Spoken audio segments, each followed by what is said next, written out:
Javën e kaluar takuam me një grua të mirë, shumë të pakënaqur me jetën e saj.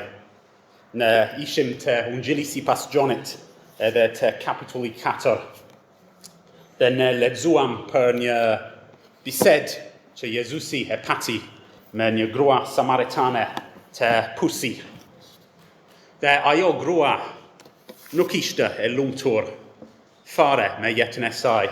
Ajo ishte përjashtuar nga shoqëria, ajo ka ikur nga qyteti për në Pus në mes të ditës, kur dielli ishte nxehtë, edhe të gjithë gratë të tjerë shkonin te Pusi herët në mëngjes për të marrë ujë së bashku, sepse ishte puna e parë e mëngjesit kjo. Ne dim shumë mirë me vapën që kemi tani, po të kemi një punë të rëndë për të bërë, bëjmë në mëngjes, nuk bëjmë në mesditë. Por ajo s'kishte shoqe, ishte te Pusi në mes të ditës, kur Pusi do të ishte i qetë, i shkret. Edhe jeta e saj në fakt na tregon se ajo nuk ka gjetur kënaqësi. Ajo kishte qenë martuar 5 herë. Dikush që është martuar 5 herë nuk është një person i kënaqur me jetën e tyre. Ajo nuk është në pace me vetën. Ajo përkon diçka që nuk e ka gjetur, duke kërkuar përmbushje personale, por ajo kërkon përmbushje në vendin e gabuar. Po të mendojmë pak për ajo. Qa kishte ajo në mendjen e saj? Kur u martua për herë të dytë, ndoshta mendoj, dasmën e parë ishte një gabim. Është fajim, por tani gjërat do të jetë ndryshe. Me këtë burë do të jemi lumtur, do të jemi kënaqur. Por pastaj, në dasmën e tretë, dasmën e katërt, dasmën e pestë, ajo nuk gjen kur lumturi. Çdo herë ajo braktis betimet e saj, kërkon një burë tjetër. Edhe me në fund, kemi lexuar, ajo ka hequr dorë plotësisht nga ideja e martesës. Kur Jezusi e takon, ajo kishte krijuar një marrëdhënie me një burë që nuk ishte burrin e saj. Edhe Jezusi i tregon asaj se çfarë nevojitet. Ajo ka nevojë për ujin e gjallë, për të shuar etjen e saj të brendshme. Do të vazhdojmë sot të mendojmë për bisedën e Jezusit. Javën e kaluar shikuam deri në vargun 18, edhe sot do të vazhdojmë nga vargun 19 deri në vargun 26. Por do të lexojmë nga fillimin i bisedës, do të lexojmë nga Ungjili sipas Gjonit, kapitulli 4, duke filluar me vargun e parë. Le të dëgjojmë pra fjalën e Perëndis. Pra, kur Zoti mori vesh se farisejt kishin dëgjuar se Jezusi po bënte më shumë dishepoj dhe po pagëzonte më shumë se Gjoni, ndonëse nuk pagëzonte Jezusi vetë, por dishepujt e tij, e la Juden dhe shkoi përsëri në Galile, por duhej të kalonte nëpër Samari. Arriti pra në një qytet të Samaris, që quhej Sihar, afër tokës që Jakobi kishte dhënë Jozefit, birit të vet. Por aty ishte Pusi i Jakobit. Dhe Jezusi, duke qenë i lodhur nga udhëtimi, u ul pranë Pusit. Ishte rreth orës së 6, që do të thotë për ne rreth mesditës, sepse orari i tyre fillonte në orën 6 të mëngjesit. Por një grua nga Samaria erdhi të nxjerrë ujë. Dhe Jezusi i tha, "Më jep të pi." Sepse dishepujt e vet kishin shkuar në qytet për të blerë ushqime. Atëherë, gruaja Samaritane i tha, "Po qysh, ti që je jude, kërkon të pish prej meje që jam një grua Samaritane?" Sepse judejt nuk shoqërohen me Samaritanët. Jezusi u përgjigj dhe i tha, "Po ta njihje ti dhuratën e Perëndis dhe kush është ai që të thotë më jep të pi? Ti vet do të kërkoje nga ai, dhe ai do të jepte ujë të gjallë." Gruaja i tha, "Zot, Ti ascof nuk ce de pwsi ysdi fel. Prenga e cepra at y wyt y jawl. Valje my mad se Jacobi at ywn, che na ddac at y pws de piw preti a I vet bit e ti de bagati e ti. Jesus yw prydij, de eitha, cwsh dot y pi nga cwy, dot y cet persori etie, por cwsh pi nga wy che dot I iap un, nuk dot y cet my etie per iet, por wy che un dot I iap dot y byhet, nyta, ni o borim wy, che boron na iet per iet shme. I thot groaia, zot me iet katui, che un te mos kemetie de te mos vi katu ten zierui. I thot Jezusi, shko, thire buri turned de ea katu. Iu pergij groaia, de tha, nuk kan bor. Jezusi I tha, mir the nuk kan bor, sepse pate pespora, de ai che ketami nuk është buriut, në këtë ketën të vërtetën. Groaia I tha, zot, po shoh se ti je profet. E të retan, adhoronin në këtë mal dhe ju thoni se në Jeruzalem është vendi ku duhet të adhorohet. Jezusi I tha, o groa, më beso, vjen ora që as në këtë mal, as në Jeruzalem nuk do të adhoronin atin. Ju adhoroni atë që se njihni, ne adhorojmë atë që njohem, sepse shpëtimi vjen nga judejt, por vjen ora, madje ajo ka ardhur, që adhuruesit e vërtet do të adhurojnë atin në frym dhe në të vërtetën, sepse ati kërkon të tillë si adhuruesi I tij. Perëndia është frym, dhe ata që e adhurojnë duhet të adhurojnë në frym dhe në të vërtetën. Groaia I tha, unë e di se vjen Mesia, I trojtur Krisht, kur të vi ai, do të na I kumtoj të gjitha. Jezusi I tha, unë jam, ai që po të flet. Kjo është fjallën e Perëndis. Jezusi, ta konte me këtë groa të pakënaqur, Jezusi flet asaj për ujin e gjallë, edhe siç ta hektori javën e kaluar, Jezusi po përdor një figur të nxjerrë nga vjetën e vjetër nga profetet. Ai po mendon për profetsin e Jeremias, edhe kapitulli 2. Jeremia shkroi për idhujtarin e Izraelit. Dhe Jeremia tha, ose Zoti tha, përmes Jeremias, populli im ka kryer dy të keqia, më ka braktisur mua burimin e ujit të gjallë, ujit që rjedh, për të hapur stërna të prishura që nuk e mbajnë ujin. Perëndia vet është burimi I ujit të gjallë. Perëndia është burimi I jetës, I gjallërisë, I çdo gjëje të mirë.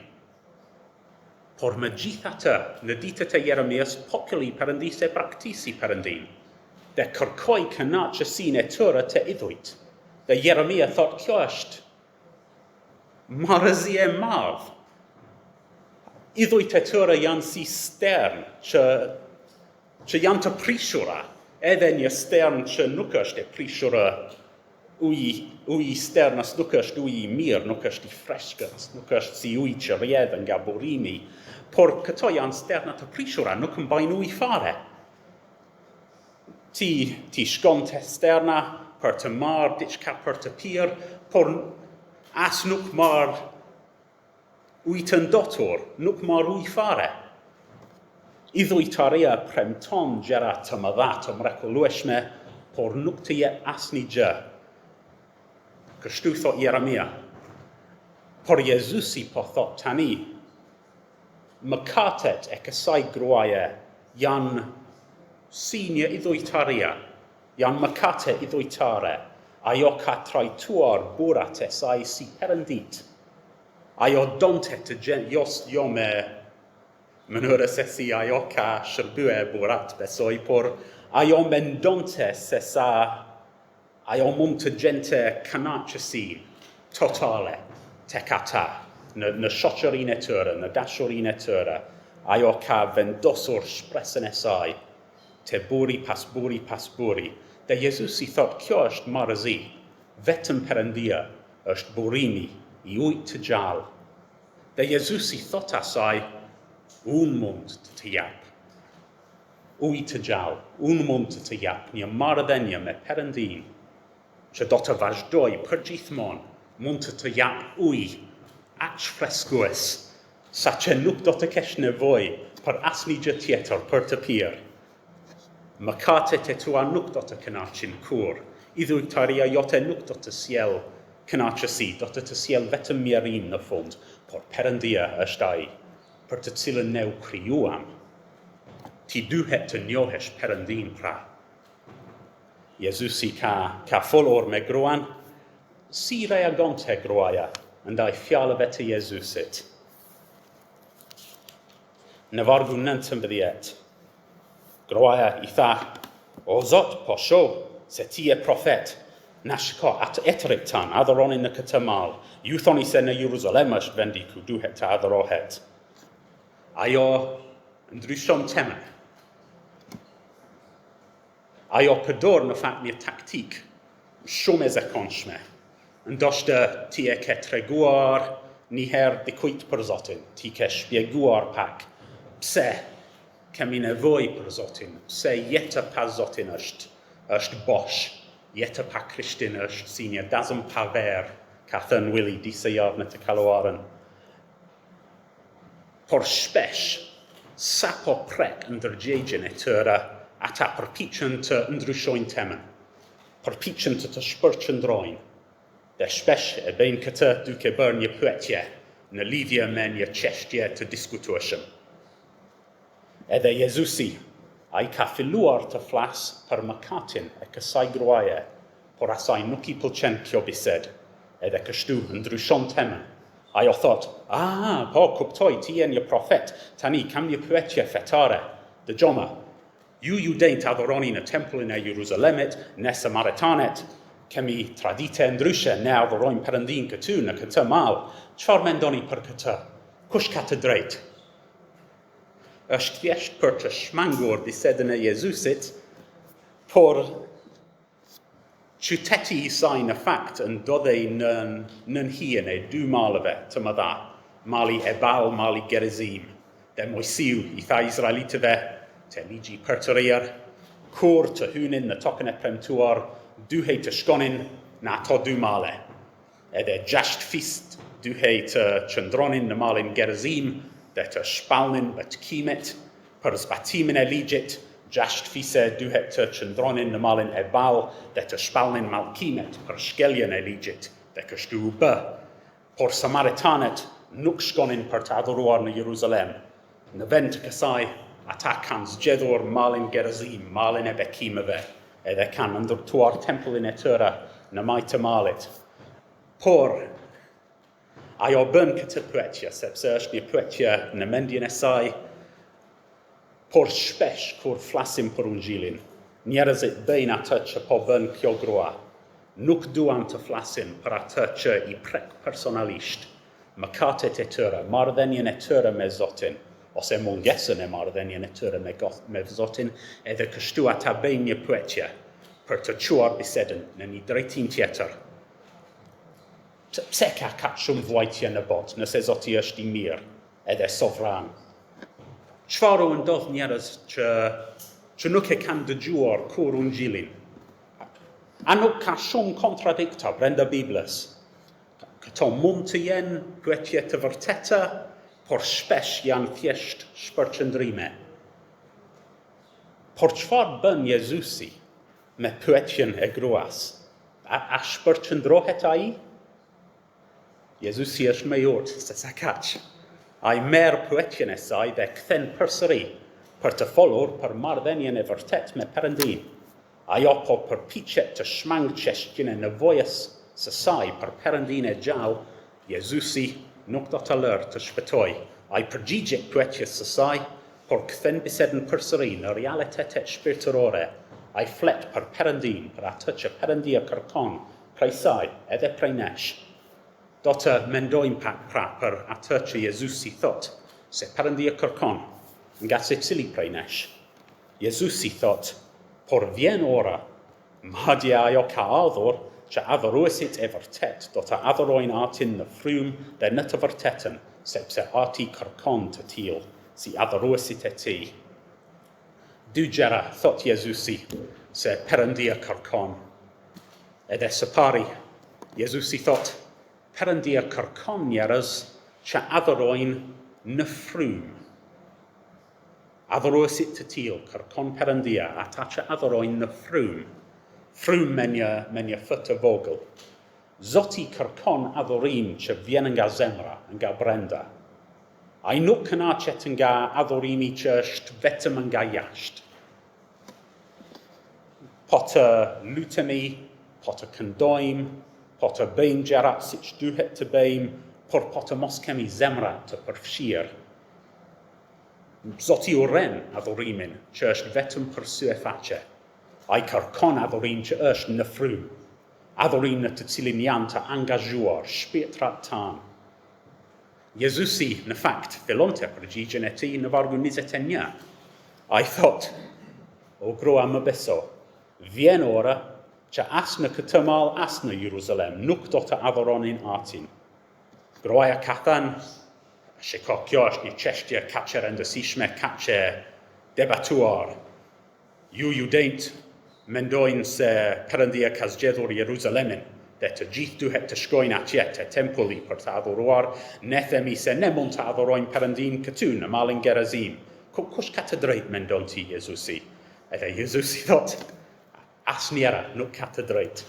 Të dyja palët janë gabim, sepse po vjen ora kur asnjëri vend nuk do të jetë i rëndësishëm. Çfarë do të thot Jezusi? Ai thot se Perëndia tani është duke krijuar një popull për veten e tij, një popull me adhuruesit që do atë nga zemra, nga shpirtrat e tyre, sepse të gjithë prej tyre kanë lindur përsëri. Të gjithë kanë burimin e ujërave të gjalla brenda zemrat të tyre. Ata do të adhurojnë Perëndin në frym, në të gjithë botën, vendi s'ka rëndësi.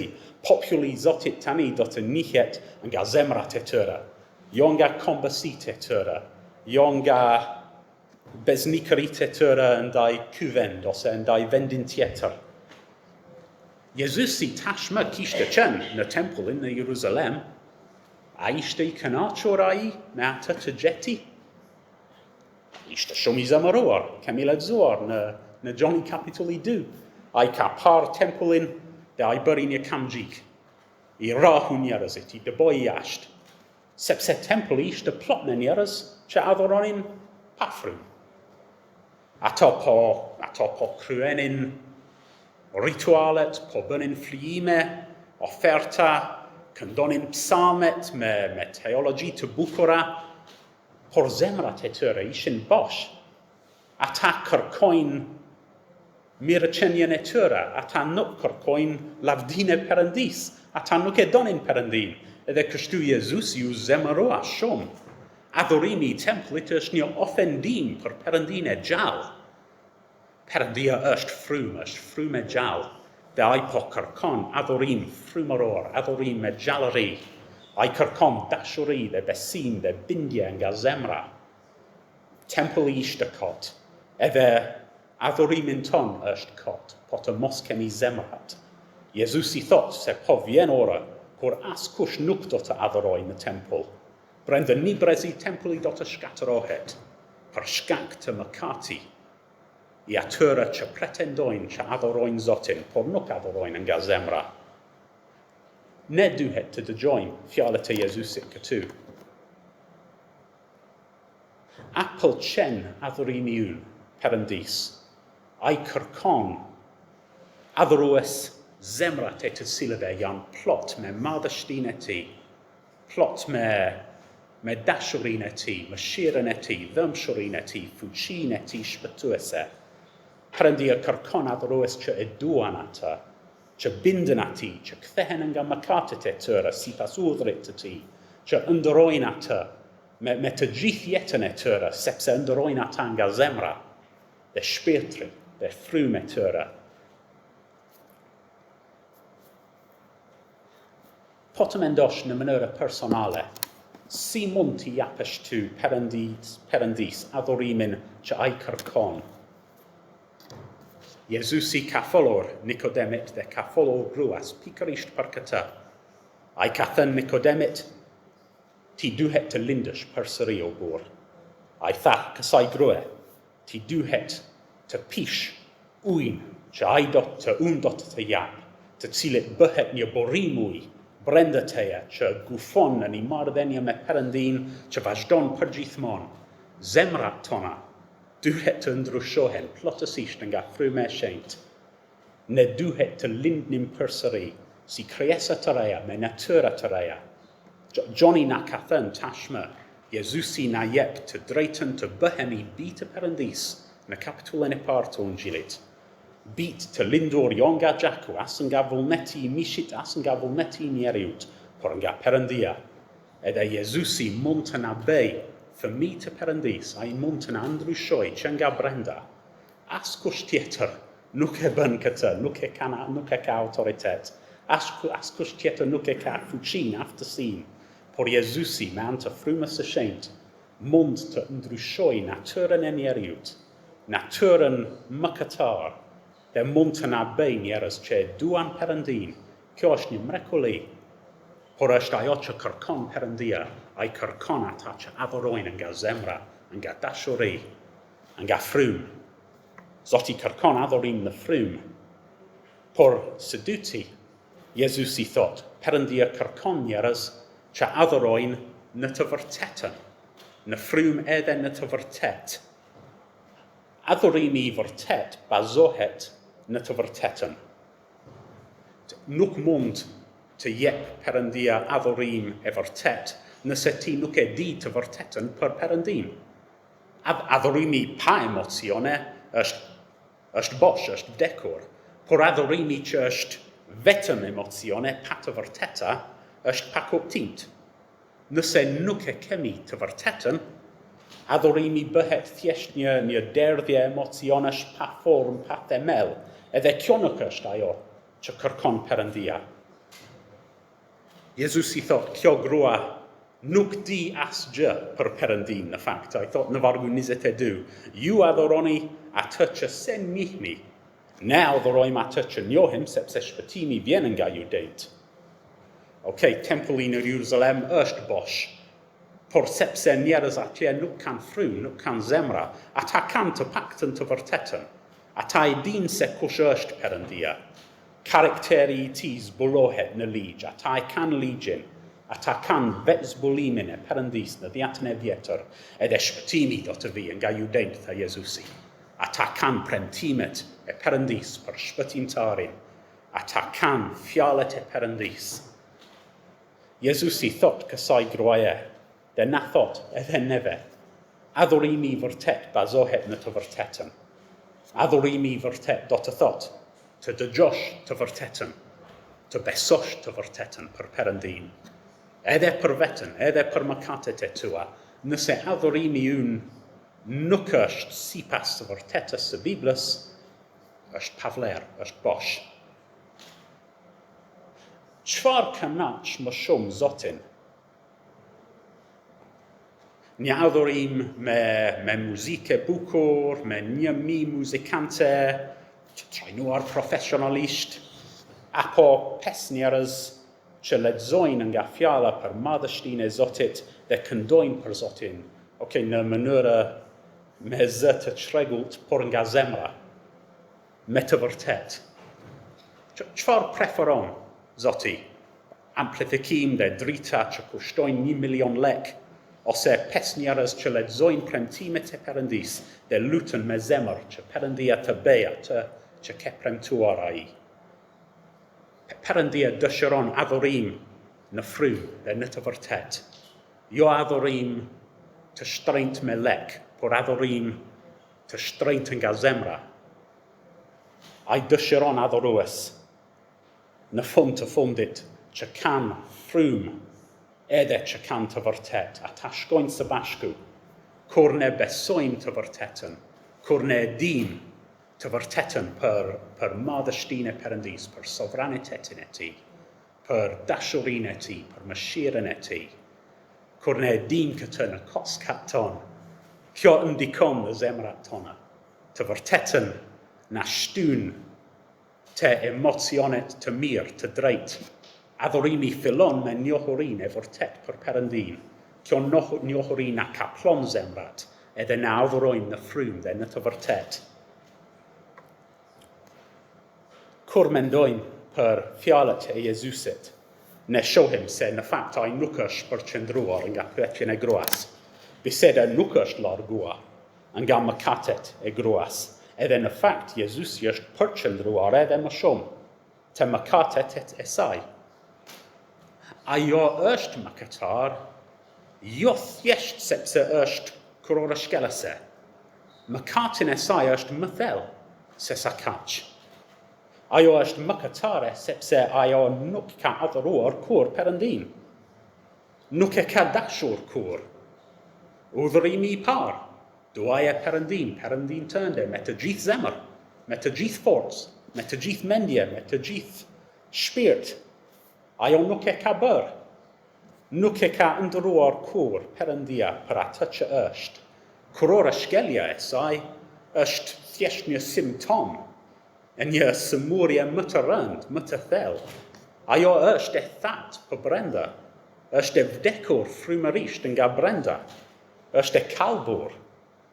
Më parë, Jezusi ka thënë ajo po bënte disa gjëra gabim me burat e saj. Por tani, Jezusi po thot, ajo nuk ka bërë kur asnjë gjë të drejtë.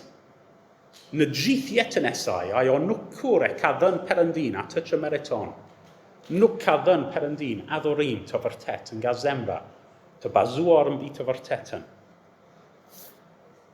Po ne, a do perëndin nga zemra për atë që ai është. Ne kemi të vërtetën për perëndin, ne kemi më shumë se sa judejt e kishin në tempull. Ne e njohin perëndin, sepse njohim Zotin Jezus. Ashtu si që shohim në faqet e Biblës, edhe Jezusi është fjala e perëndis. Perëndia u bë mish, zbulesa e madhe perëndis. Ne mund të lexojmë shumë për Jezusin, atë duam. Gruaja bën një aratisje me pyetjen e saj, Jezusi ka përgjigjur pyetjen e gruas duke kthyer gjërat te mëkatin e saj më të thellë. Por pastaj, ai bën një aratisje të fundit në vargu 25. Ajo thot, unë e di se vjen Mesia, I quajtur Krisht, edhe kur të vi ai, do të na I kumtoj të gjitha. Të bësh një pyetje për gjërat e diskutueshme është një mënyrë shpëtimi nga një besed të vështirë. Por ndoshta edhe më shumë njerëz e përdorin këtë si mënyrë shpëtimi, si rrugë shpëtimi nga pretendimet e perëndisë mbi ta. Ata thonë, okay, mirë, por jo tani. Kjo është shumë interesante, shumë I rëndësishme, por nuk mund të marr asnjë vendim tani. Nuk mund t'i drejtohem Zotit dhe të kërkoj ati të më ndryshoj tani. Duhet të pres pak. Duhet të pres për kohën e duhur. Kam këtë për të bërë. Ose duhet të marr një përgjigje për këtë pyetje. Ose duhet të kuptoj këtë. Gruaja thot, po mirë, do të mendoj më shumë për të gjitha këto, por shiko, kur të vi Mesia, ai do të shpjegoj të gjitha gjërat. Atëherë, kjo do të jetë koha e duhur, jo tani. Por Jezusi thot asaj, në vargu 26, unë jam ai që po të flet. Jezusi rëzon mbrojtjen e saj të fundit. Ai është Mesia, ai është lajmëtari I Perëndis, ai është biri I Perëndis, fjala e fundit të Perëndis, dhe ai po I flet asaj tani. Nuk ka asgjë për të cilën ajo duhet të pres tani. Nuk do të ketë kur një kohë më të mirë, më të përshtatshme se sa tani. Mesia po I thot asaj të largohet nga mëkati I saj. Jezusi po I thot asaj se ai mund të vendos burimin e ujit të gjallë në shpirtin e saj Jezusi caffolor per macatenesai, caffolor per fucine tis shpëtuese, caffolor per nevojenesai mytëthel.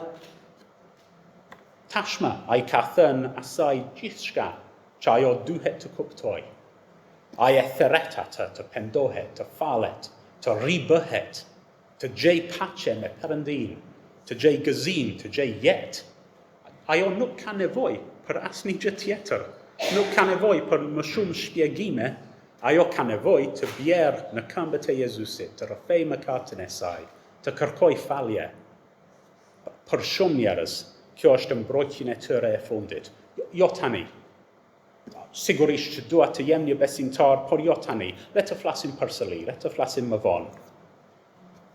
Por kur ne lexojmë fjalën e Perëndis, kur ne lexojmë fjalët e Jezusit, ai po na flet sot përmes fjalës së tij.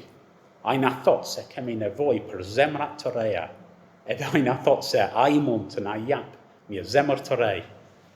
Nëse nuk ke marrë zemrën e re nga anën e Jezusit, çfarë tjetër duhet thënë? Pendohu për mëkatet e tua. Nuk ka falje pa pendim.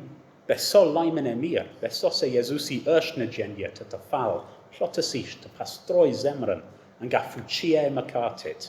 Eja te Jezusi, shpëtohu. Jezusi ka thënë, unë jam ai që po të flet. Edhe ne dim shumë mirë rëndësinë e fjalët unë jam në Bibël. Janë fjalët e Perëndis. Unë jam ai i pakrijuar, unë jam ai mbi të cilën bazohet çdo gjë tjetër. Jezusi ka fuqi pa kufizuar, fuqi për të shpëtuar, fuqi për të ndryshuar zemrën tënde, fuqi për t'ju bë një adhurues i vërtet i Perëndis. Eja tek ai, shpëtohu. Le të lutemi.